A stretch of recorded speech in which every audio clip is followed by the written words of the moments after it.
नमस्कार, आप देख रहे हैं देश न्यूज और आपके साथ मैं हूं रानी नागर। आज प्रोग्राम में बात पारस पत्थर और प्रलय की तारीख की। एक चिंगारी बुझी, लेकिन बुझते बुझते एक दीपक को जला गई। साल 1642 गैलीलियो ने अपनी अंतिम सांस ली और उसी साल जन्म हुआ आइजैक न्यूटन का, वो शख्स जिसने गिरते हुए सेब को देखा और गुरुत्वाकर्षण के सिद्धांत की खोज कर डाली, जिसने गति के वो 3 नियम बनाए जिनसे सारी दुनिया चलती है। इतना तो हम सब जानते हैं, लेकिन फिर इन्हीं न्यूटन की जिंदगी का एक स्याह पहलू भी है जिसने उनकी जिंदगी के 20 साल अंधेरे में डुबा दिए। वो पारस पत्थर की खोज करने लगा, ढूंढने लगे वो द्रव्य जिसे पीकर इंसान अमर हो जाता है, और अंत में गणना करने लगा उस तारीख की जिस रोज दुनिया खत्म हो जाएगी। प्रोग्राम में आगे बढ़े उससे पहले थोड़ा न्यूटन के बारे में जान लेते हैं कि न्यूटन थे कौन।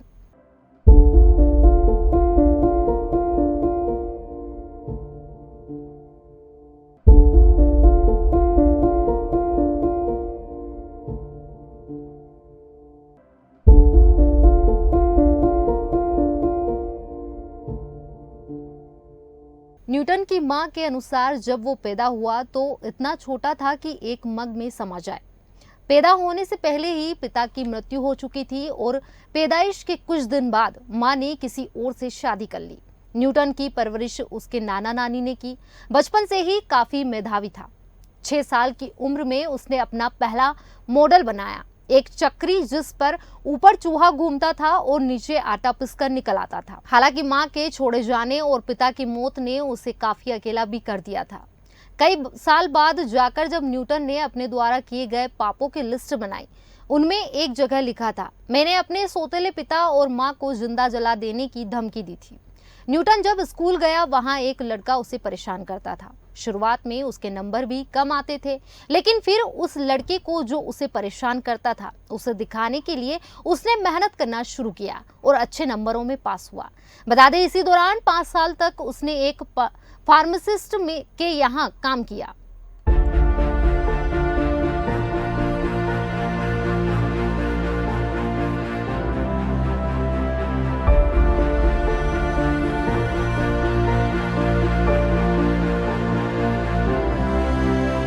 यहीं से न्यूटन को केमिस्ट्री का ऐसा शौक चढ़ा जो आगे जाकर जुनून में तब्दील हो गया।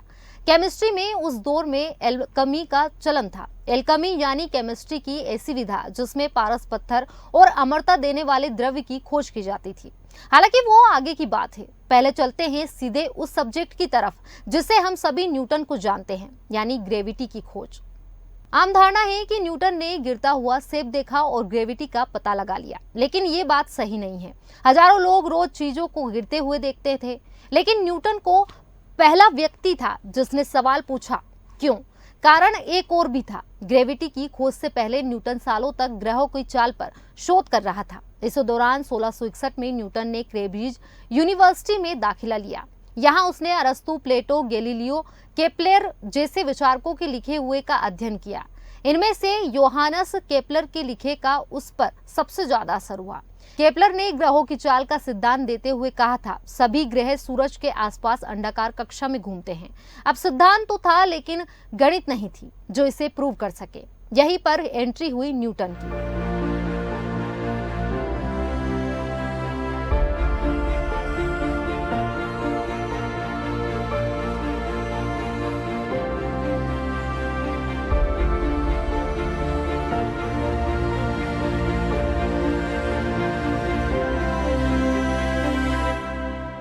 साल 1664 की बात है। पूरे इंग्लैंड में जब ब्यूबोनिक प्लेग की महामारी फैली और न्यूटन को कैम्ब्रिज छोड़कर घर लौटना पड़ा, तब एक रोज आंगन में बैठे बैठे जब न्यूटन केपलर के नियमों के बारे में सोच रहा था, उसने एक सेब गिरता हुआ देखा।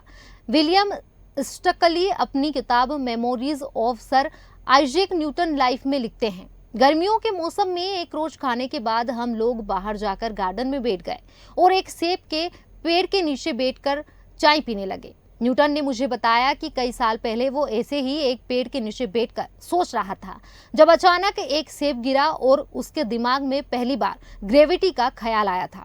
ख्याल ये था कि जो बल इस सेब को धरती की तरफ खींच रहा है, क्या वही ग्रहों को अपनी कक्षा में बनाकर रखता है? इस सवाल का हल ढूंढने के लिए न्यूटन ने एक शॉर्ट एक्सपेरिमेंट इजाद किया। जो कुछ इस टाइप से था। मान लो एक बहुत ही ऊंचे पहाड़ पर एक बड़ी सी तोप रखी है। अब यदि आप इस तोप से एक गोला फायर करोगे तो क्या होगा? जाहिर है गोला कुछ दूर सीध में जाएगा और फिर नीचे की ओर गिरने लगेगा। अगर इस गोले की गति बढ़ा दी जाए तो क्या होगा? गोला और आगे जाएगा और फिर नीचे गिर जाएगा। लेकिन अगर गोले की गति बढ़ती चली जाए तो एक निश्चित गति के बाद वो वापस धरती पर नहीं आएगा, बल्कि चांद की तरह धरती के चक्कर लगाने लग जाएगा। आपको बता दें, आज इस गति को हम ऑर्बिटल वेलोसिटी कहते हैं। और अब क्या था? इस थॉट एक्सपेरिमेंट के आधार पर न्यूटन ने ग्रेविटी का सिद्धांत खोज निकाला। लेकिन ये बात न्यूटन ने किसी को बताई नहीं, क्योंकि गणित में किसी चीज को प्रूव करने के लिए एक्सपेरिमेंट की जरूरत होती है और उससे भी पहले चाहिए होती है एक थ्योरी। थ्योरी भी सिर्फ उसे कहा जाता है जो गणित और लॉजिक पर खरी उतरे, और न्यूटन को जिस गणित की जरूरत थी वो तो अभी तक बनी ही नहीं थी।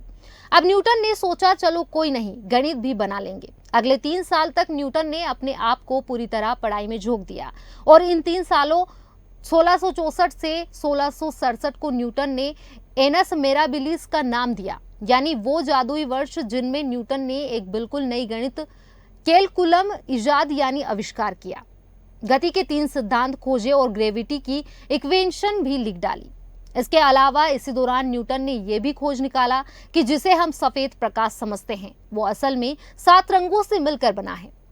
1667 तक न्यूटन ने जो हासिल कर लिया था वो न्यूटन को दुनिया का सर्वकालीन वैज्ञानिक बनाने के लिए काफी था।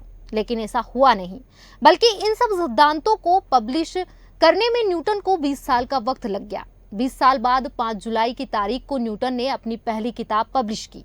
इस किताब का नाम था mathematical principle of natural philosophy. इस किताब के छपने के बाद न्यूटन का दुनिया भर में नाम हो गया। लेकिन उन 20 सालों का क्या जो गुमनामी में चले गए? ये सवाल न्यूटन ने धार्मिक पुस्तकें पढ़ने में गुजार दिए। सवाल ये कि न्यूटन ने ऐसा क्यों किया? ये सब हुआ एक रिसर्च पेपर के चक्कर में। साल 1671 में न्यूटन ने रॉयल सोसाइटी के सामने एक रिसर्च पेपर पेश किया, जिसमें न्यूटन ने प्रकाश के 7 रंगों में बटे होने का सिद्धांत दिया था। इसी रिसर्च पेपर को लेकर उनकी रॉयल सोसाइटी के एक मेंबर रॉबर्ट हुक से ठग गई। एक कठिन बचपन से गुजरने के कारण न्यूटन काफी सेंसिटिव थे और अपनी निंदा बर्दाश्त नहीं कर पाते थे। इसलिए जब रॉबर्ट हुक ने उनका विरोध किया, उन्होंने खुद को दुनिया से दूर कर लिया और एक कमरे में बंद हो गए। धार्मिक और जादू टोने की किताबों के साथ दिन बिताने लगे। इस दौरान न्यूटन ने पारस पत्थर की खोज शुरू कर दी, साथ ही ज्योतिष में इंटरेस्ट लेने लगे। बल्कि उनके लिखे से पता चलता है कि उन्होंने प्रलय की तारीख की भी गणना कर ली थी। रोमन साम्राज्य के सालों और तमाम पैगंबरों की आयु मिलाकर न्यूटन ने लिखा कि दुनिया साल 2060 में नष्ट हो जाएगी। रूढ़िग्रस्त का ये सिलसिला शायद यूं ही बरकरार रहता। वो तो भला हो एक दूसरे वैज्ञानिक का जो न्यूटन को इस जादू टोने से बाहर लाया। इस वैज्ञानिक का नाम था एडमंड हेली। हेली के नाम पर हेलीज कमेट का नाम आपने सुना होगा। 1684 में एक रोज हेली न्यूटन से मिलने आए, ये पूछने के लिए कि ग्रहों की कक्षा अंडाकार क्यों होती है, गोल क्यों नहीं। लेकिन उन्होंने देखा न्यूटन दूसरी ही दुनिया में खोए हुए हैं। हेली के सवाल ने न्यूटन को नींद से जगाया, साथ ही उनके अंदर विज्ञान के लिए एक नई आग पैदा कर दी। न्यूटन की वापसी हुई और वो दोबारा शोध में लग गए। इस वापसी का एक कारण और भी था। न्यूटन को पता चला कि एक दूसरा गणितज्ञ कैलकुलम की खोज कर दावा कर रहा है। इन गणितज्ञ का नाम था गॉटफ्रीड विल्हेल्म लाइबनिज। लाइबनिज में न्यूटन के बीच कैलकुलम का श्रेय लेने के लिए एक लंबी लड़ाई चली, जिसके बाद अंत में इसका श्रेय न्यूटन को मिला। हालांकि एक बात यह भी थी कि जिस रिपोर्ट ने न्यूटन का श्रेय दिया वो खुद न्यूटन ने ही लिखी थी। आज कैलकुलम का श्रेय दोनों को दिया जाता है और माना जाता है कि दोनों ने अपनी अलग अलग खोज की थी और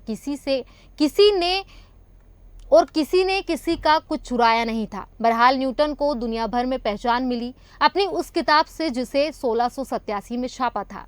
प्रिंसिपिया नाम से जाने जाने वाली इस किताब को आज भी गणित की सबसे महान किताब माना जाता है। इस किताब से जुड़ा एक दिलचस्प किस्सा है, वो भी आपको बताते हैं। प्रिंसिपिया जब छपी, न्यूटन का एक पुराना दुश्मन फिर श्रेय लेने आ गया। ये वही रॉबर्ट हुक थे जिनके कारण 1671 में न्यूटन ने विज्ञान की दुनिया छोड़ दी थी।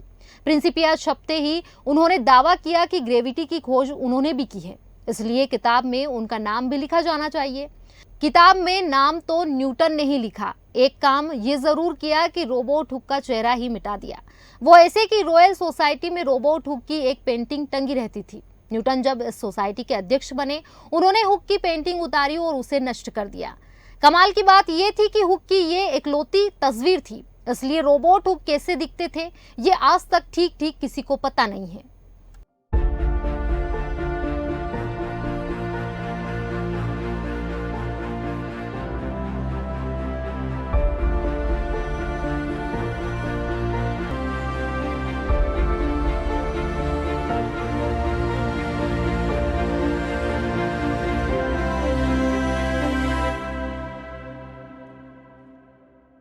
एक और किस्सा है न्यूटन के नाम से जुड़ा हुआ, जो हम आपको बताते हैं। दरअसल न्यूटन को सर आइजैक न्यूटन के नाम से बुलाया जाता है। सर की उपाधि उन्हें ब्रिटेन की राजशाही से मिली, लेकिन इसलिए नहीं कि विज्ञान के दिग्गज थे, बल्कि इसलिए क्योंकि उन्हें ब्रिटिश कोषागार में करेंसी छापने की जिम्मेदारी मिली हुई थी। यह जिम्मेदारी न्यूटन को इसलिए दी गई क्योंकि उस दौर में करेंसी को लेकर काफी घपला चल रहा था। जालसाजों की पोबारा थी, यानी चारों ओर से उन्हें लाभ प्राप्त हो रहा था, जिसके कारण करेंसी के हर 10 सिक्कों में से एक नकली निकलता था। इसके अलावा एक बड़ी दिक्कत ये थी कि सिक्का जितने दाम का हुआ करता था, उसमें लगने वाली धातु की कीमत उससे ज्यादा होती थी, जिसके चलते लोग सिक्के लगातार धातु बेच डालते थे। न्यूटन ने जिम्मेदारी संभालते हुए ब्रिटेन का पहला डिमोनेटाइजेशन किया। उन्होंने सभी सिक्कों को वापस जमा कर नए सिक्के ढलवाए और फर्जी सिक्के बनाने वालों पर ऐसी कड़ाई बरती कि कईयों को तो इस जुर्म में सीधा फांसी पर ही चढ़ा दिया गया था। पैसों के मामले में लोगों से इतनी सख्ती बरतने वाले न्यूटन का हालांकि खुद का रिकॉर्ड कुछ खास अच्छा नहीं था।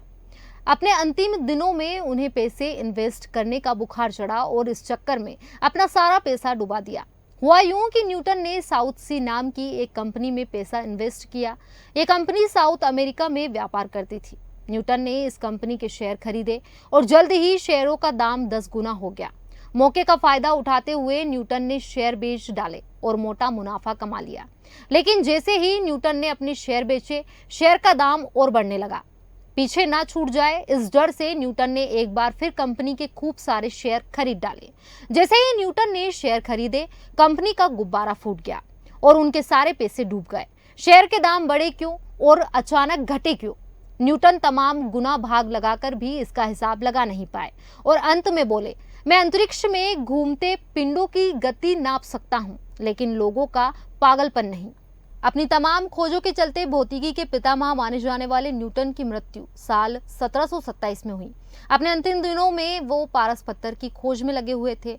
मौत के बाद जब उनके बालों के सैंपल को जांचा गया तो उसमें मरकरी के निशान मिले। मरकरी अपने आप में जहरीला होता है और माना जाता है कि इसी के कारण न्यूटन के मस्तिष्क पर काफी प्रभाव पड़ा और जिंदगी भर वो कोई करीबी रिश्ता नहीं बना पाए। पारस पत्थर की खोज करने वाला वैज्ञानिक इस खोज में सफल नहीं हो पाया, लेकिन खुद पारस जरूर साबित हुआ, जिसे आइंस्टीन जैसे वैज्ञानिकों ने छुआ और सोने से भी कीमती खोजें कर डाली।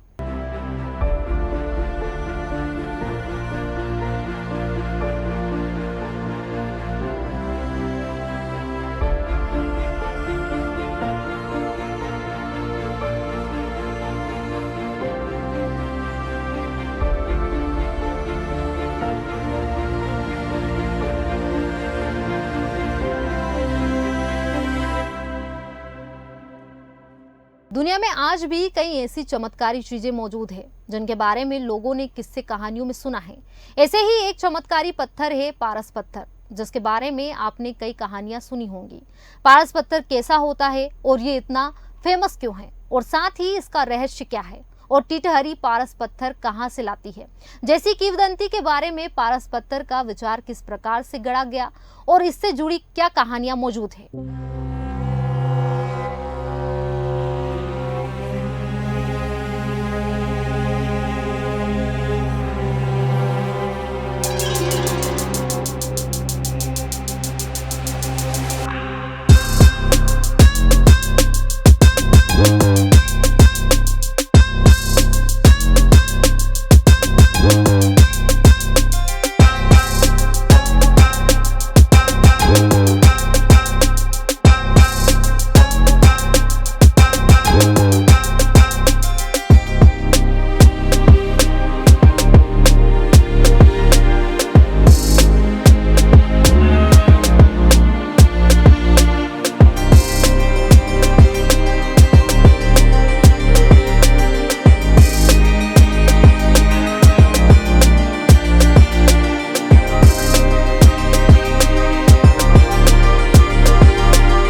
पर अपना घोंसला बनाती है। कुछ लोगों का यहाँ मानना है कि इसको पारस पत्थर की जानकारी होती थी और यहाँ अपने अंडों को फोड़ने के लिए पारस पत्थर का इस्तेमाल करती है। यदि आप किसी जगह पर टिटहरी के अंडे देखते हैं तो उनकी निगरानी कर सकते हैं। हालांकि यहाँ कितना सच है इस बारे में कुछ नहीं कहा जा सकता है। वहीं सामान्य रूप से कहा जाता है कि पारस पत्थर का रंग लाल चमकीला होता है और ये सुगंधित पत्थर होता है जो लोहे को सोना बना सकता है। हालांकि विज्ञान के अनुसार ऐसा कोई पत्थर मौजूद नहीं होता है।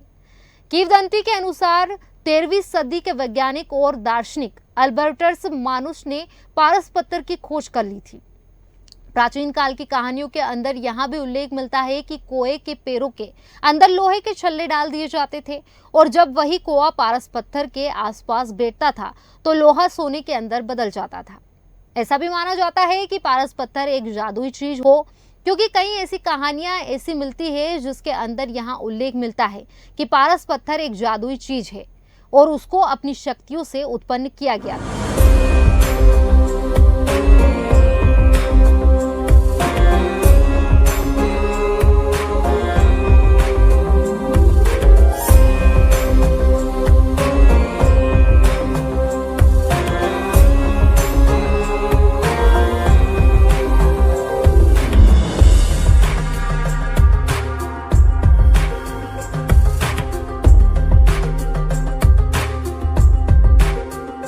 ऐसी ही कहानी और है। जी हाँ, एक किले में इसके होने का दावा किया जाता है। माना जाता है कि भोपाल से 50 किलोमीटर दूर रायसेन के किले में यहाँ पत्थर मौजूद है। कहा जाता है कि इस किले के राजा के पास पारस पत्थर मौजूद था। यह भी कहा जाता है कि इस पत्थर के लिए कई बार युद्ध हुए, लेकिन जब इस किले के राजा को लगा कि वहां युद्ध हार जाएंगे तो उन्होंने पारस पत्थर को किले में मौजूद तालाब के अंदर फेंक दिया। राजा ने ये किसी को नहीं बताया कि पारस पत्थर को कहाँ छिपाया है। बाद में युद्ध के दौरान उनकी मृत्यु हो गई और देखते ही देखते ये किला भी वीरान हो गया। कई राजाओं ने किले को खुदवाकर पारस पत्थर को खोजने की कोशिश की, लेकिन उन्हें सफलता नहीं मिली। आज भी लोग यहाँ रात के समय पारस पत्थर की तलाश में तांत्रिकों को अपने साथ लेकर जाते हैं, लेकिन उन्हें निराशा ही हाथ लगती है।